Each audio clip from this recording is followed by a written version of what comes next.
नमस्कार दोस्तों, welcome to Sambhav education. This is Aryan Shukla. दोस्तों, आज की क्लास में मॉडल पेपर डिस्कस करेंगे जिसमें आपके 50 जीके के क्वेश्चन होंगे। इसमें history, polity, geography, economy, current affairs के प्रश्न होंगे। ये सभी इंपॉर्टेंट क्वेश्चन होंगे।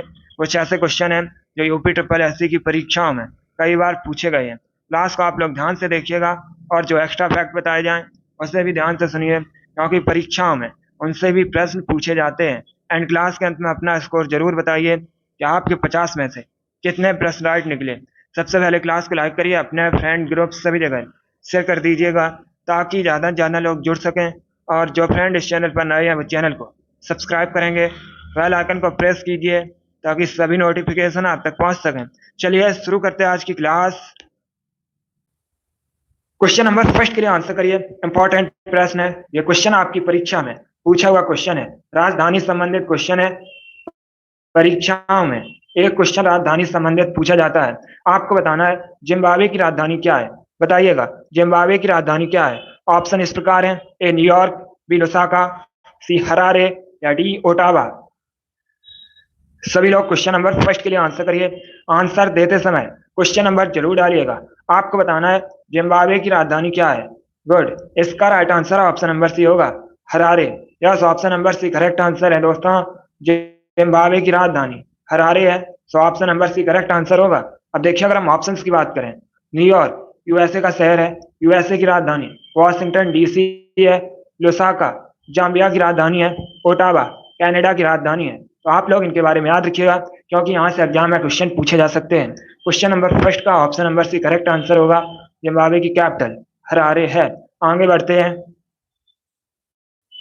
अब क्वेश्चन नंबर 2 के लिए आंसर करिए। यह भी अच्छा क्वेश्चन है। आपको बताना है तोताए हिंद के नाम से किसे जाना जाता है। बताइएगा तोताए हिंद के नाम से किसको जाना जाता है। ऑप्शन दिए गए हैं। Option number A Sarojini Naidu, option number B Vijay Lakshmi Pandit, option number C Amir Khusro या option number D Kabir Das. बताइए तोता हिंद के नाम से किसको जाना जाता है। जल्दी से आंसर करिए क्वेश्चन नंबर 2 के लिए। आंसर देते समय क्वेश्चन नंबर जरूर डालिएगा।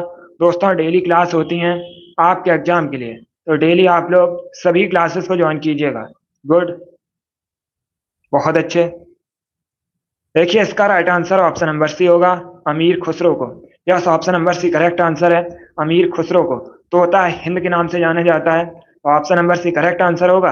अब देखिए, अगर हम ऑप्शंस की बात करें, सरोजिनी नायडू, इनको दोस्तों भारत की कोकिला कहा जाता है। ये क्वेश्चन परीक्षा में पूछा हुआ क्वेश्चन है कि भारत की कोकिला किसे कहा जाता है, तो याद रखिएगा सरोजिनी नायडू को। ऑप्शन नंबर बी की अगर हम बात करें, विजय लक्ष्मी पंडित, ये दोस्तों संयुक्त राष्ट्र महासभा की पहली महिला अध्यक्ष थी। आपसे प्रश्न पूछा जा सकता है कि संयुक्त राष्ट्र महासभा की पहली महिला अध्यक्ष कौन थी, तो याद रखिएगा विजय लक्ष्मी पंडित। अब अगर हम ऑप्शन नंबर डी की बात करें, कबीर दास, ये दोस्तों कवि और संत थे। तो चारों ऑप्शंस के बारे में याद रखिएगा। चारों ऑप्शंस आपके एग्जाम के लिए इंपॉर्टेंट हैं। आगे बढ़ते हैं। क्वेश्चन नंबर 3 के लिए आंसर करिए। क्वेश्चन है दोस्तों, कैलाश सत्यार्थी को किस क्षेत्र में नोबेल प्राइज मिला था। आपको बताना है कैलाश सत्यार्थी को किस क्षेत्र में नोबेल प्राइज मिला था। ए भौतिकी, बी अर्थशास्त्र, सी रसायन या डी शांति। बताइएगा कैलाश सत्यार्थी को दोस्तों किस क्षेत्र में नोबेल प्राइज मिला था। गुड। डेली क्लास होती हैं स्पेशल आपकी परीक्षा के लिए, तो डेली आप लोग क्लास को ज्वाइन कीजिएगा। आंसर देते समय क्वेश्चन नंबर भी डालिए। बताइए कैलाश सत्यार्थी को किस क्षेत्र में नोबेल प्राइज मिला था। इसका राइट आंसर होगा ऑप्शन नंबर डी, शांति के क्षेत्र में। Yes, option number D correct answer है दोस्तों। कैलाश सत्यार्थी को शांति के क्षेत्र में नोबेल प्राइज मिला था। Option number D correct answer. अब आपसे परीक्षा में एक प्रश्न और पूछा जा सकता है कि कैलाश सत्यार्थी क्षेत्र में नोबेल प्राइज कब मिला था। तो याद रखिएगा 2014 में। सन भी याद रखिए, एग्जाम में पूछ सकते हैं। क्वेश्चन नंबर 3 का option number D correct answer होगा। आगे बढ़ते हैं। अब क्वेश्चन नंबर 4 के लिए आंसर करिए। दिवस से संबंधित प्रश्न है। परीक्षा में 1 से 2 क्वेश्चन दिवस से संबंधित पूछे जाते हैं। वैसे ये जो प्रश्न है इंपॉर्टेंट है, कई परीक्षाओं में पूछा हुआ प्रश्न है, आपके भी एग्जाम में पूछा जा सकता है। आपको बताना है अंतर्राष्ट्रीय मानवाधिकार दिवस कब मनाया जाता है। बताइए अंतर्राष्ट्रीय मानवाधिकार दिवस कब सेलिब्रेट किया जाता है। ऑप्शन पढ़ लीजिए ध्यान से, उसके बाद ही आंसर कीजिएगा। तो का मतलब आइए। गुड। आंसर सभी लोग दीजिए, राइट या रॉन्ग आप लोग आंसर करते रहिएगा। आपको बताना है अंतर्राष्ट्रीय मानवाधिकार दिवस कब मनाया जाता है। इसका right answer option number C होगा 10 दिसंबर को। Yes, option number C correct answer है। प्रतिवर्ष 10 दिसंबर को अंतर्राष्ट्रीय मानवाधिकार दिवस मनाया जाता है। तो ऑप्शन नंबर सी आपका राइट आंसर होगा। आगे बढ़ते हैं, क्वेश्चन नंबर 5 के लिए आंसर करिए। क्वेश्चन है दोस्तों, प्रसिद्ध फारसी त्योहार नौरोज का प्रवर्तन किसने किया था। आपको बताना है नौरोज का प्रवर्तन किसने किया था। पहली बात तो आप लोग याद रखिएगा, नौरोज ये दोस्तों एक फारसी त्योहार है। बताइए इसका प्रवर्तन किसने किया था। ए अलाउद्दीन खिलजी, बी इल्तुतमिश, सी फिरोज तुगलक या डी बलबन। क्वेश्चन नंबर 5 के लिए आंसर करिए, इसकी संबंधित क्वेश्चन है। इसका right answer option number D होगा, Balban. Yes, option number D correct answer है दोस्तों, बलबन गुलाम वंश का शासक था। इसने प्रसिद्ध फारसी त्योहार नौरोज का प्रवर्तन किया था। तो ऑप्शन नंबर डी इस क्वेश्चन का राइट आंसर होगा। वेरी गुड, बहुत अच्छे। ये वाली क्लास डेली होती है, तो आप लोग डेली इस क्लास को ज्वाइन कीजिएगा। सभी इंपॉर्टेंट क्वेश्चन होंगे जो परीक्षा में क्वेश्चंस पूछे जाते हैं, उसी लेवल के क्वेश्चन होंगे दोस्तों। उससे एक दो लेवल ज्यादा ही क्वेश्चन होंगे कठिन। अभी आंसर करिए क्वेश्चन नंबर 6 के लिए। चलिए सभी लोग आंसर करिएगा, ये भी इंपॉर्टेंट क्वेश्चन है। गुड क्वेश्चन है दोस्तों, चेतक किसके घोड़े का नाम था। बताइएगा चेतक किसके घोड़े का नाम था। ऑप्शन पढ़ लीजिए, उसके बाद ही आंसर करिए, इंपॉर्टेंट क्वेश्चन है। इसका राइट आंसर होगा option number A, Maharana Pratap. Yes, option number A correct answer है दोस्तों, महाराणा प्रताप के घोड़े का नाम चेतक था। तो option number A correct answer होगा। जिसने भी क्वेश्चन नंबर 6 का ऑप्शन नंबर ए दिया है उनका राइट आंसर है। वेरी गुड, इसी प्रकार से आप लोग आंसर करिएगा। गुड, आंसर करते रहिए। आगे बढ़ते हैं, अब क्वेश्चन नंबर 7 के लिए आंसर करिए। क्वेश्चन है दोस्तों, लक्षद्वीप की राजधानी क्या है। बताइएगा लक्षद्वीप की राजधानी क्या है। लक्षद्वीप भारत का एक केंद्र शासित प्रदेश है। अब बताइए इसकी कैपिटल क्या है। ऑप्शन इस प्रकार है, ए पोर्ट ब्लेयर, बी कावरत्ती, सी चंडीगढ़ या डी न्यू दिल्ली। सभी लोग क्वेश्चन नंबर 7 के लिए आंसर करिए। आपको बताना है लक्षद्वीप की राजधानी क्या है। गुड, इसका राइट आंसर ऑप्शन नंबर भी होगा, कावरत्ती। यस, ऑप्शन नंबर भी करेक्ट आंसर है दोस्तों, लक्षद्वीप की राजधानी कावरत्ती है। तो ऑप्शन नंबर भी करेक्ट आंसर होगा। अब देखिए अगर हम ऑप्शंस की बात करें, पोर्ट विलियर ये अंडमान और निकोबार द्वीप समूह की राजधानी है। ये क्वेश्चन है एग्जाम में पूछा हुआ क्वेश्चन है कि अंडमान और निकोबार द्वीप समूह की राजधानी क्या है। तो याद रखिएगा पोर्ट विलियर, कावरत्ती लक्षद्वीप की राजधानी है। चंडीगढ़ खुद एक केंद्र शासित प्रदेश होने के साथ ही पंजाब और हरियाणा राज्य की राजधानी है। तो आप लोग इनके बारे में याद रखिएगा। आगे बढ़ते हैं, क्वेश्चन नंबर 8 के लिए आंसर करिए। क्वेश्चन है दोस्तों, पंडित भीमसेन जोशी इनका संबंध किस क्षेत्र से है। आपको बताना है पंडित भीमसेन जोशी किस क्षेत्र से संबंधित हैं। ए साहित्य, बी शास्त्रीय संगीत, सी पत्रकारिता या डी शिक्षा। देखिए अगर आप लोग लाइव क्लास ज्वाइन नहीं कर पा रहे हैं, क्लास को बाद में देख रहे हैं, तब भी आप लोग सभी क्वेश्चंस का आंसर कमेंट बॉक्स में टाइप कीजिए। इससे पता चलेगा कि आपकी तैयारी कैसी है। आप लोग अपना स्कोर क्लास खत्म होने के बाद जरूर बताइए कि आपके कितने क्वेश्चन राइट निकले। गुड, बहुत अच्छे। इसका राइट आंसर ऑप्शन नंबर भी होगा, शास्त्रीय संगीत। यस, ऑप्शन नंबर भी करेक्ट आंसर है। पंडित भीमसेन जोशी शास्त्रीय संगीत से संबंधित हैं। आगे बढ़ते हैं, क्वेश्चन नंबर 9 के लिए आंसर करिए। क्वेश्चन है दोस्तों, ईडन गार्डन क्रिकेट स्टेडियम कहाँ पर स्थित है। बताइए ईडन गार्डन क्रिकेट स्टेडियम कहाँ पर स्थित है। Option number A Kolkata, B Kanpur, C Dispur या डी मुंबई। क्वेश्चन नंबर 9 के लिए आंसर करिए। आपको बताना है ईडन गार्डन क्रिकेट स्टेडियम कहाँ पर है। इसका right answer option number A होगा, कोलकाता में। Yes, option number A correct answer है। पश्चिम बंगाल की राजधानी कोलकाता, यहाँ पर दोस्तों ईडन गार्डन क्रिकेट स्टेडियम स्थित है। तो option number A correct answer होगा। अब देखिए अगर हम ऑप्शंस की बात करें, कानपुर उत्तर प्रदेश का शहर है, यहाँ पर दोस्तों ग्रीन पार्क स्टेडियम स्थित है। और option number C, Dispur Assam की राजधानी है। मुंबई में वानखेड़े स्टेडियम स्थित है। मुंबई महाराष्ट्र की राजधानी है। तो इनके बारे में याद रखिएगा। अगर आपसे पूछा जाए ईडन गार्डन क्रिकेट स्टेडियम कहाँ पर है, तो ये कोलकाता में स्थित है। ग्रीन पार्क स्टेडियम कानपुर में स्थित है। वानखेड़े क्रिकेट स्टेडियम मुंबई में स्थित है। आगे बढ़ते हैं, क्वेश्चन नंबर 10 के लिए आंसर करिए। हिस्ट्री संबंधित क्वेश्चन है, इंपॉर्टेंट क्वेश्चन है। आपको बताना है हर्यक वंश के संस्थापक कौन थे। बताइए दोस्तों हर्यक वंश की स्थापना किसने की थी। ए बिंबिसार, बी सुनांग, सी महापद्मानंद या डी उपेंद्र। आपको बताना है हर्यक वंश के संस्थापक कौन थे। क्वेश्चन नंबर 10 के लिए आंसर करिए। इसका right answer option number A होगा, Bimbisara. Yes, option number A correct answer है।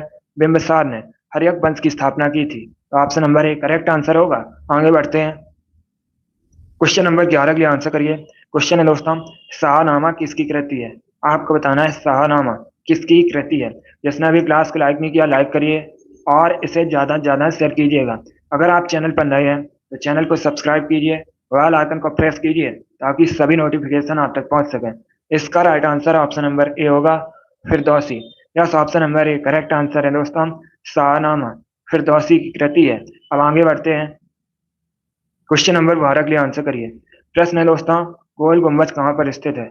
बताइए, गोल गुम्बज कहाँ पर स्थित है? ए कोराट, बी पुरी, सी बीजापुर या डी हैदराबाद। आपको बताना है गोल गुम्बज कहाँ पर स्थित है। इसका right answer option number C होगा, बीजापुर में। Yes, option number C correct answer है। कर्नाटक के बीजापुर में दोस्तों गोल गुम्बज स्थित है, तो ऑप्शन नंबर सी आपका राइट आंसर होगा। क्वेश्चन नंबर 13 के लिए आंसर करिए। यह भी हिस्ट्री संबंधित क्वेश्चन है, इंपॉर्टेंट प्रश्न है, कई परीक्षाओं में यह क्वेश्चन पूछा हुआ है। क्वेश्चन है दोस्तों, 1905 के बंगाल विभाजन के समय भारत का वायसराय कौन था? पहली बात तो आप लोग याद रखिएगा, इस प्रकार से भी क्वेश्चन आपसे पूछा जा सकता है कि बंगाल विभाजन कब हुआ था। तो ये हुआ था दोस्तों 1905, 1905 में। अब बताइए उस समय भारत का वायसराय कौन था? A Lord Curzon, B Lord Dufferin, C Lord Minto या डी लॉर्ड माउंटबेटन।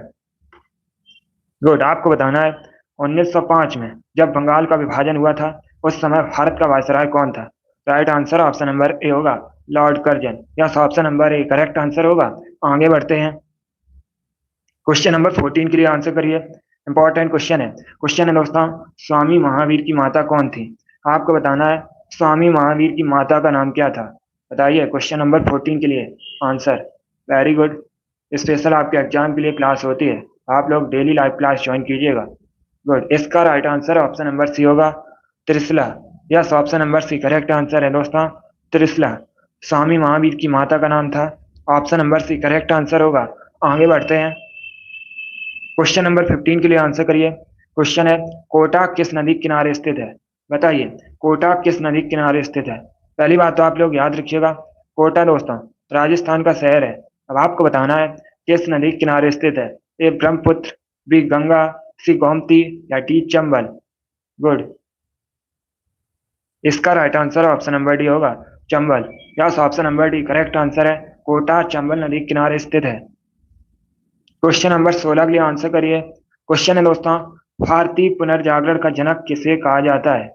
बताइए भारतीय पुनर्जागरण का जनक किसे कहा जाता है? ए स्वामी विवेकानंद, बी बाल गंगाधर तिलक, सी राजा राम मोहन राय या डी सुरेंद्र नाथ बनर्जी। गुड, बहुत अच्छे। इसका right answer option number C होगा, राजा राम मोहन राय को। Yes, option number C correct answer है, राजा राम मोहन राय को भारतीय पुनर्जागरण का जनक कहते हैं, तो option number C correct answer होगा। अब देखिए, अगर हम राजा राम मोहन राय की बात करें, इन्होंने दोस्तों 1828 में कोलकाता में ब्रह्म समाज की स्थापना की थी। आपसे एग्जाम में क्वेश्चन पूछा जाता है ब्रह्म समाज के संस्थापक कौन है, तो याद रखिएगा राजा राम मोहन राय। एक प्रश्न पूछा जाता है ब्रह्म समाज की स्थापना कब हुई थी, तो ये हुई थी दोस्तों 1828 में। कहाँ पर हुई थी? कोलकाता में। आगे बढ़ते हैं, क्वेश्चन नंबर 17 के लिए आंसर करिए। क्वेश्चन है, विश्व उपभोक्ता अधिकार दिवस कब मनाया जाता है? आपको बताना है विश्व उपभोक्ता अधिकार दिवस कब मनाया जाता है। क्वेश्चन नंबर 17 के लिए आंसर करिए। अगर आपसे प्रश्न पूछा जाए कि भारत में राष्ट्रीय उपभोक्ता अधिकार दिवस कब मनाया जाता है, तो याद रखिएगा 24 दिसंबर को। यस दोस्तों, प्रतिवर्ष 24 दिसंबर को भारत में राष्ट्रीय उपभोक्ता अधिकार दिवस मनाया जाता है। लेकिन यहाँ पर आपसे पूछा गया है विश्व उपभोक्ता अधिकार दिवस कब मनाया जाता है, इसके लिए आंसर करिएगा। बहुत अच्छे, इसका राइट आंसर होगा ऑप्शन नंबर ए 15 मार्च को। Yes, option number A correct answer है, प्रतिवर्ष 15 मार्च को विश्व उपभोक्ता अधिकार दिवस मनाया जाता है, तो option number A correct answer होगा। आगे बढ़ते हैं, क्वेश्चन नंबर 18 के लिए आंसर करिए। क्वेश्चन है दोस्तों, विश्व मौसम विज्ञान संघ का हेडक्वार्टर कहाँ पर स्थित है? बताइए विश्व मौसम विज्ञान संघ का मुख्यालय कहाँ पर स्थित है? A Geneva, B Hague, C Dubai या डी पर्थ। बहुत अच्छे, इसका right answer option number A होगा, Geneva. Yes, option number A correct answer है, स्विट्जरलैंड के जेनेवा में विश्व मौसम विज्ञान संघ का हेडक्वार्टर मुख्यालय स्थित है। Option number A correct answer होगा। आगे बढ़ते हैं, क्वेश्चन नंबर 19 के लिए आंसर करिए। क्वेश्चन है दोस्तों, 5 नदियों की भूमि के नाम से भारत में किसको जाना जाता है? आपको बताना है 5 नदियों की भूमि के नाम से किसको जाना जाता है? ए पंजाब, बी बेंगलुरु, सी मुंबई या डी केरल? जल्दी से आंसर करिए क्वेश्चन नंबर 19 के लिए। बताइएगा, 5 नदियों की भूमि के नाम से किसको जाना जाता है? इसका right answer option number A होगा, पंजाब को। Yes, option number A correct answer है, पंजाब को 5 नदियों की भूमि कहा जाता है। अब अगर हम ऑप्शंस की बात करें, बेंगलुरु को भारत में इलेक्ट्रॉनिक सिटी बोला जाता है, मुंबई को भारत में 7 टापुओं के शहर के नाम से जाना जाता है, और केरल को दोस्तों भारत में मसालों का बगीचा कहा जाता है। तो इनके बारे में याद रखिएगा, ये चारों ऑप्शंस आपके एग्जाम के लिए इंपॉर्टेंट हैं। आगे बढ़ते हैं, क्वेश्चन नंबर 20 के लिए आंसर करिए। कंप्यूटर से संबंधित प्रश्न है। प्रश्न है दोस्तों, कंप्यूटर की भौतिक बनावट कहलाती है। आपको बताना है जो कंप्यूटर की भौतिक बनावट होती है उसे क्या कहा जाता है? कंप्यूटर का आविष्कार चार्ल्स बेबेज ने किया था, इसीलिए चार्ल्स बेबेज को कंप्यूटर का जनक कहा जाता है। अब देखिए इसका राइट आंसर क्या होगा? Correct answer option number A होगा, hardware. Yes, option number A correct answer है। कंप्यूटर की भौतिक बनावट हार्डवेयर कहलाती है। आगे बढ़ते हैं, क्वेश्चन नंबर 21 के लिए आंसर करिए। क्वेश्चन है दोस्तों, हिस्ट्री संबंधित। रजिया सुल्तान किसकी बेटी थी? बताइएगा, रजिया सुल्तान किसकी बेटी थी? अगर आपसे पूछा जाए दिल्ली सल्तनत पर या दिल्ली सल्तनत की पहली महिला शासका कौन थी, तो याद रखिएगा रजिया सुल्तान। ये दोस्तों दिल्ली सल्तनत की पहली महिला शासका थी। अब आप लोग बताइएगा ये किसकी बेटी थी? Good, right answer option number A होगा, इल्तुतमिश की। Yes, option number A correct answer होगा। आगे बढ़ते हैं, क्वेश्चन नंबर 22 के लिए आंसर करिए। यह भी हिस्ट्री संबंधित प्रश्न है। आपको बताना है लाख बख्श की उपाधि किस शासक को दी गई थी? बताइएगा, लाख बख्श की उपाधि किस शासक को दी गई थी? A Iltutmish, B Balban, C Razia Sultan या D Qutubuddin Aibak? Question number 22 के लिए आंसर करिएगा। बहुत अच्छे, आपको बताना है लाख बख्श की उपाधि किसे दी गई थी? Good, very good. इसका right answer option number D होगा, कुतुबुद्दीन ऐबक को। Yes, option number D correct answer होगा। आगे बढ़ते हैं, क्वेश्चन नंबर 23 के लिए आंसर करिए। क्वेश्चन है दोस्तों, महात्मा गांधी के राजनीतिक गुरु कौन थे? बताइए, महात्मा गांधी के राजनीतिक गुरु कौन थे? बहुत अच्छे, गुड, आंसर जल्दी से दीजिए क्वेश्चन नंबर 23 के लिए। आपको बताना है महात्मा गांधी के राजनीतिक गुरु कौन थे?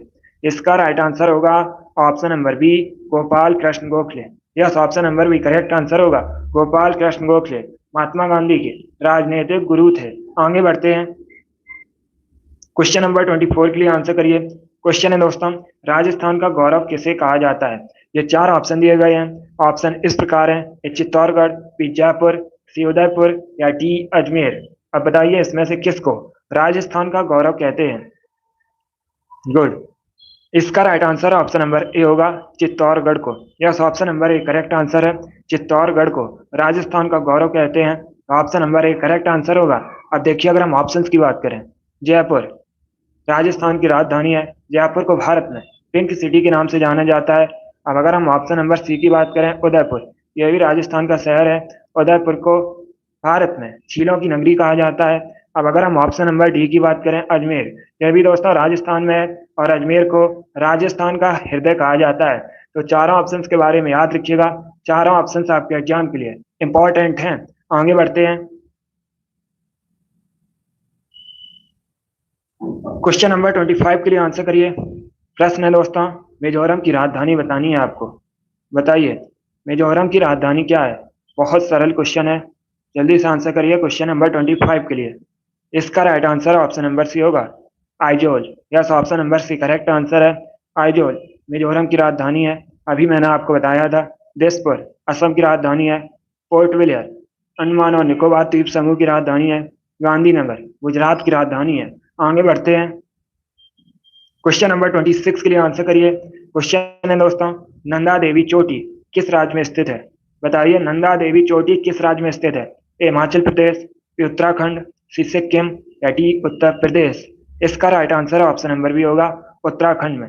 Yes, option number B correct answer है, उत्तराखंड में दोस्तों नंदा देवी चोटी आपको देखने को मिलेगी। तो option number B correct answer होगा। आगे बढ़ते हैं, क्वेश्चन नंबर 27 के लिए आंसर करिए। क्वेश्चन है, एनसीसी का मुख्यालय कहां पर है?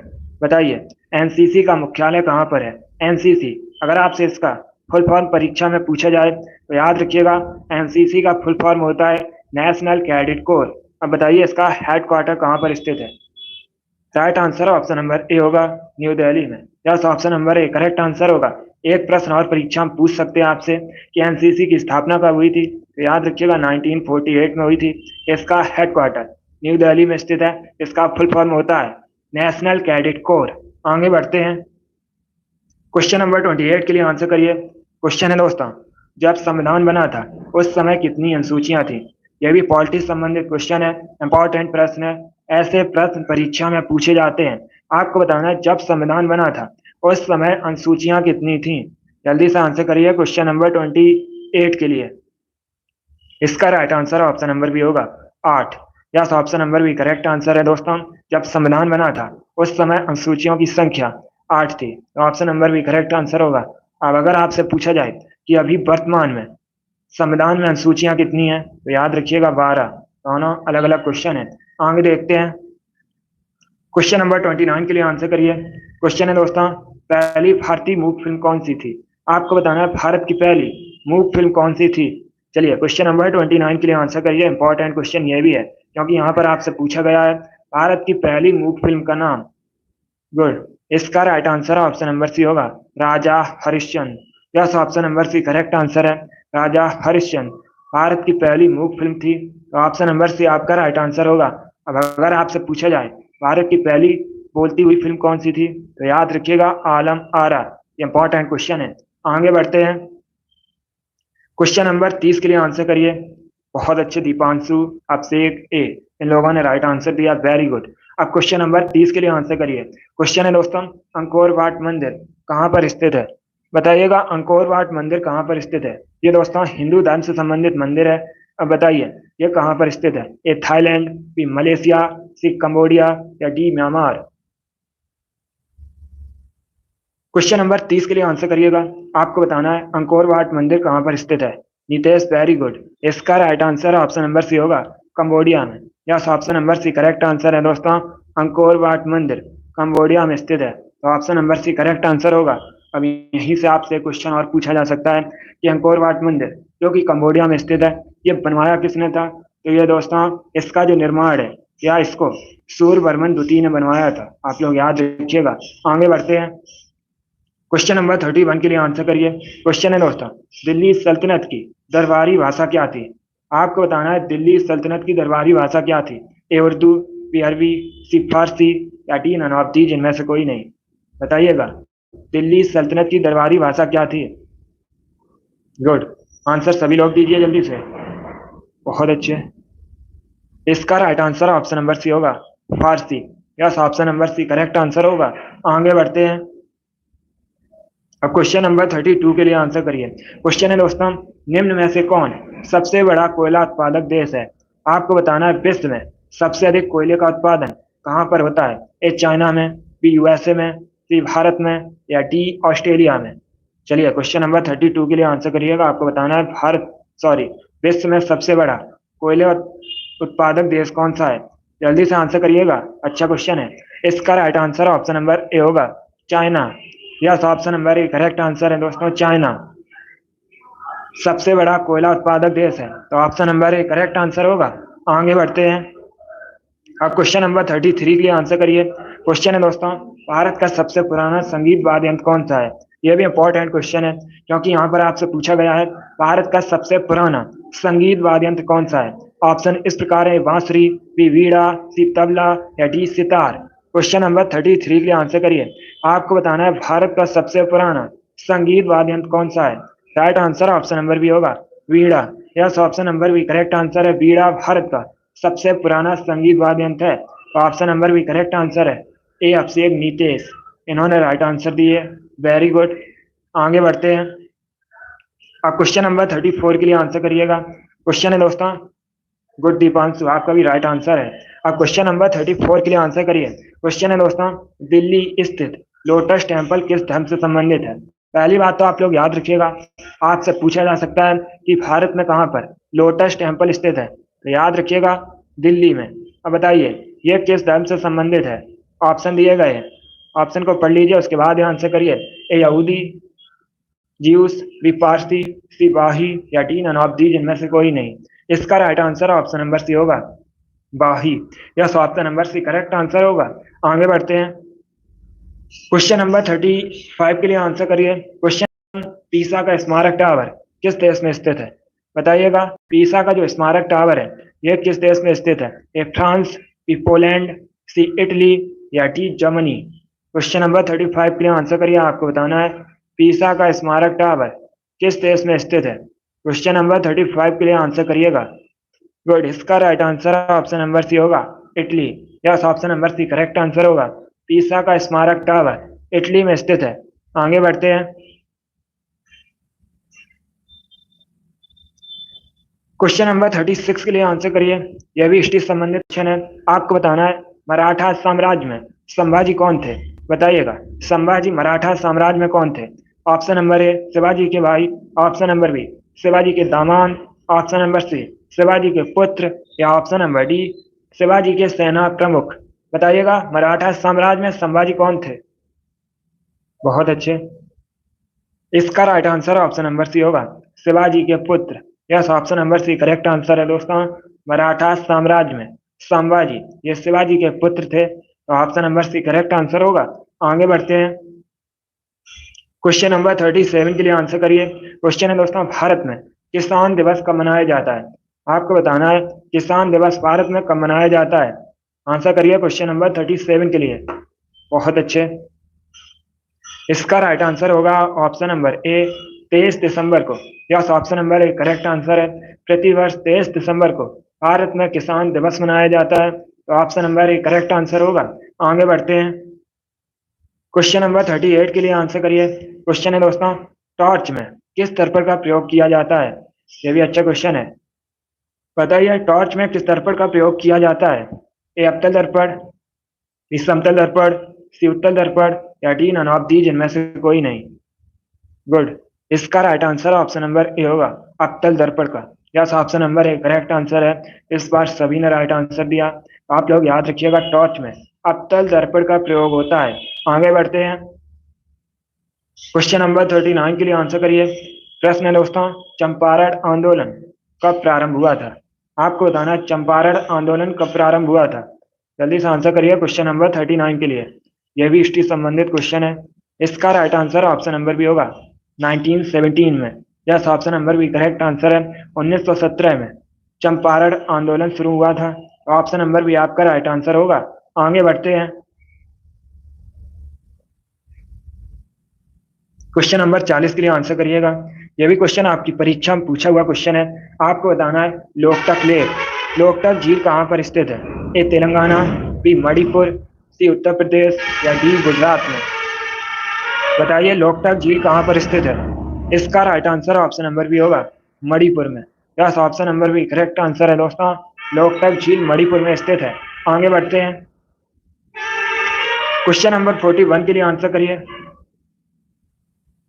क्वेश्चन है दोस्तों, शक संवत का पहला महीना कौन सा होता है? आपको बताना है शक संवत का पहला महीना कौन सा होता है। ए बैसाख, बी फाल्गुन, सी चैत्र या डी नन ऑफ दीज इनमें से कोई नहीं। बहुत अच्छे, गुड, इसका right answer option number C होगा, Chaitra. Yes, option number C correct answer है दोस्तों। शक संवत का पहला महीना चैत्र होता है, तो ऑप्शन नंबर सी आपका राइट आंसर होगा। अब अगर आपसे पूछा जाए शक संवत का अंतिम महीना कौन सा होता है, तो याद रखिएगा फाल्गुन। दोनों इंपॉर्टेंट क्वेश्चन है। आगे बढ़ते हैं। क्वेश्चन नंबर 42 के लिए आंसर करिए। आज की क्लास में 50 क्वेश्चन डिस्कस करेंगे। अभी क्वेश्चन नंबर 42 के लिए आंसर करिएगा। आपको बताना है महात्मा गांधी ने किस गोलमेज सम्मेलन में भाग लिया था। बताइएगा, महात्मा गांधी ने किस गोलमेज सम्मेलन में भाग लिया था। ए प्रथम, बी द्वितीय, सी तृतीय या डी इनमें से कोई नहीं। ये देखिए, इसका आंसर आप लोग क्लास खत्म होने के बाद कमेंट बॉक्स में दीजिएगा। ये आपका क्वेश्चन होमवर्क के लिए है, तो आप लोग क्लास खत्म होने के बाद कमेंट बॉक्स में क्वेश्चन नंबर डालिएगा 42, उसके बाद इसका आंसर दीजिएगा। आगे बढ़ते हैं। अब क्वेश्चन नंबर 43 के लिए आंसर करिए। क्वेश्चन है दोस्तों, भारत के पहले उप प्रधानमंत्री कौन थे? अच्छा क्वेश्चन है, बताइएगा भारत के पहले उप प्रधानमंत्री कौन थे? बहुत अच्छे, इसका right answer option number A होगा, सरदार वल्लभ भाई Patel. Yes, option number A correct answer है दोस्तों। सरदार वल्लभ भाई पटेल भारत के पहले उप प्रधानमंत्री थे, तो option number A correct answer होगा। अब देखिए, अगर हम सरदार वल्लभ भाई पटेल की बात करें, ये दोस्तों भारत के पहले गृह मंत्री भी थे। आप लोग याद रखिएगा, इन्होंने बारदौली सत्याग्रह का नेतृत्व किया था। आपसे एग्जाम में पूछा जाता है कि बारदौली सत्याग्रह का नेतृत्व किसने किया था, तो याद रखिएगा सरदार वल्लभ भाई पटेल ने। और दोस्तों, सरदार वल्लभ भाई पटेल को भारत में भारतीय बिस्मार्क के रूप में भी जाना जाता है, क्योंकि इन्होंने स्वतंत्रता के बाद भारत का एकीकरण किया था। चलिए आगे बढ़ते हैं, इतना आप लोग इनके बारे में याद रखिएगा।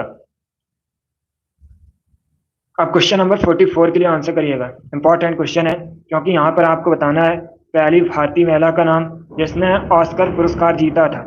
क्वेश्चन नंबर 44 के लिए आंसर करिएगा। गुड, इसका right answer option number C होगा, भानु अथैया। यस, option number C correct answer है, भानु अथैया पहली भारतीय महिला है जिन्होंने ऑस्कर पुरस्कार जीता था, तो option number C correct answer होगा। अगर आपसे पूछा जाए पहले भारतीय कौन थे जिन्होंने ऑस्कर पुरस्कार जीता था, तब भी आप लोग याद रखिएगा भानु अथैया, क्योंकि दोस्तों ये पहली भारतीय और इसी के साथ पहली भारतीय महिला भी हैं जिन्होंने ऑस्कर पुरस्कार जीता था। आगे बढ़ते हैं, इनके बारे में याद रखिएगा, एग्जाम में क्वेश्चन पूछा जाता है। अब क्वेश्चन नंबर 45 के लिए आंसर करिए। क्वेश्चन है दोस्तों, सबसे अधिक इनमें से आयरन किसमें पाया जाता है? बताइएगा, सबसे अधिक आयरन किसमें पाया जाता है? ए केला में, बी हरी सब्जियों में, सी दूध में, या डी सेव में? क्वेश्चन नंबर 45 के लिए आंसर करिएगा। आपको बताना है सबसे अधिक आयरन किस में पाया जाता है। अच्छा क्वेश्चन है, गुड, सभी राइट आंसर दे रहे हैं, वेरी गुड। इसका right answer option number B होगा, हरी सब्जियों में। Yes, option number B correct answer होगा। आगे बढ़ते हैं, क्वेश्चन नंबर 46 के लिए आंसर करिए। क्वेश्चन है दोस्तों, छत्रसाल स्टेडियम ये एक प्रसिद्ध कुश्ती स्टेडियम है, बताइए कहाँ पर है? जल्दी से आंसर करिएगा। छत्रसाल स्टेडियम प्रसिद्ध कुश्ती स्टेडियम है। अब आपको बताना है ये कहाँ पर है, ये हरियाणा में, बी असम में, सी केरल में, या डी दिल्ली में? वेरी गुड, इसका right answer option number D होगा, दिल्ली में। Yes, option number D correct answer है, प्रसिद्ध कुश्ती स्टेडियम छत्रसाल दिल्ली में स्थित है। आगे बढ़ते हैं, क्वेश्चन नंबर 47 के लिए आंसर करिए। मोस्ट इंपॉर्टेंट क्वेश्चन है, आपको बताना है उत्तर भारत में मंदिर निर्माण शैली किस नाम से जानी जाती है? बताइए, उत्तर भारत में जो मंदिर निर्माण शैली है किस नाम से जानी जाती है? ए नागर, बी बेसर, सी द्रविड़, या डी नन ऑफ दीज इनमें से कोई नहीं? गुड, इसका right answer option number A होगा, नागर। Yes, option number A correct answer है। उत्तर भारत में जो मंदिर निर्माण शैली है नागर के रूप में से नाम से जानी जाती है, तो आप लोग याद रखिएगा, नागर के नाम से दोस्तों उत्तर भारत में मंदिर निर्माण शैली जानी जाती है। आगे बढ़ते हैं, क्वेश्चन नंबर 48 के लिए आंसर करिएगा। आपको बताना है आयरलैंड की राजधानी का नाम। बताइए, आयरलैंड की राजधानी का नाम क्या है? सभी लोग आंसर करिए क्वेश्चन नंबर 48 के लिए। आपको बताना है आयरलैंड की कैपिटल का नाम। गुड, बहुत अच्छे, इसका right answer option number D होगा, Dublin. Yes, option number D correct answer है दोस्तों, डबलिन आयरलैंड की राजधानी है, option number D correct answer होगा। जकार्ता इंडोनेशिया की राजधानी है, रोम इटली की राजधानी है। आगे बढ़ते हैं, क्वेश्चन नंबर 49 के लिए आंसर करिए। यह भी पॉलिटिक्स संबंधित क्वेश्चन है। आपको बताना है लोकसभा अध्यक्ष अपना त्यागपत्र किसे संबोधित करते हैं? वर्तमान में लोकसभा अध्यक्ष कौन है? ओम बिरला है। अब बताइए, लोकसभा अध्यक्ष अपना त्यागपत्र किसे संबोधित करते हैं? ए राष्ट्रपति, बी प्राइम मिनिस्टर, सी लोकसभा के उपाध्यक्ष को, या डी भारत के मुख्य न्यायाधीश को? जल्दी से आंसर करिएगा क्वेश्चन नंबर 49 के लिए। गुड, इसका right answer option number C होगा, लोकसभा के उपाध्यक्ष को। Yes, option number C correct answer है दोस्तों, लोकसभा अध्यक्ष अपना त्यागपत्र लोकसभा के उपाध्यक्ष को संबोधित करते हैं, तो ऑप्शन नंबर सी आपका राइट आंसर होगा। Very good Deepanshu, a good, आप लोगों ने राइट आंसर दिया है। अब आंसर करिए क्वेश्चन नंबर 50 के लिए। आज का लास्ट क्वेश्चन है। क्वेश्चन है दोस्तों, पहिए का आविष्कार किस काल में हुआ था? चलिए क्वेश्चन नंबर 50 के लिए आंसर करिएगा। क्वेश्चन है दोस्तों, पहिए का आविष्कार किस काल में हुआ था? गुड, ए नवपाषाण काल, बी पुरापाषाण काल, सी मध्यपाषाण काल, या डी इनमें से कोई नहीं, नन ऑफ दीज? इसका right answer option number A होगा, नवपाषाण काल में। Yes, option number A correct answer है, पहिए का आविष्कार नवपाषाण काल में हुआ था। चलिए क्वेश्चन और है, क्वेश्चन नंबर 51 है। बताइए, ऋषिकेश किस नदी के किनारे स्थित है? एक क्वेश्चन और मिल गया आपको। अब आंसर करिए क्वेश्चन नंबर 51 के लिए। आपको बताना है तीर्थ स्थल है दोस्तों हिंदुओं का ऋषिकेश। अब बताइए किस नदी किनारे स्थित है। पहली बात तो आप लोग याद रखिएगा, ऋषिकेश उत्तराखंड में है। बताइए यमुना, गंगा, गोदावरी, नर्मदा, किस नदी किनारे ऋषिकेश स्थित है। ऑप्शन नंबर बी होगा Ganga. Yes, option number B correct answer होगा। गुड, सभी ने राइट आंसर दिया, बहुत अच्छे दोस्तों। यस, गंगा करेक्ट आंसर होगा। चलिए दोस्तों, आज की क्लास में हमने जीके का प्रैक्टिस सेट सॉल्व किया, जिसमें आपके 50 क्वेश्चन थे। आई होप आपको ये क्वेश्चन पसंद आए होंगे। सो क्लास को लाइक करिए, शेयर करिए, चैनल पर नए हैं तो चैनल को सब्सक्राइब कीजिए, बेल आइकन को प्रेस कीजिए ताकि सभी नोटिफिकेशन आप तक पहुंच सकें।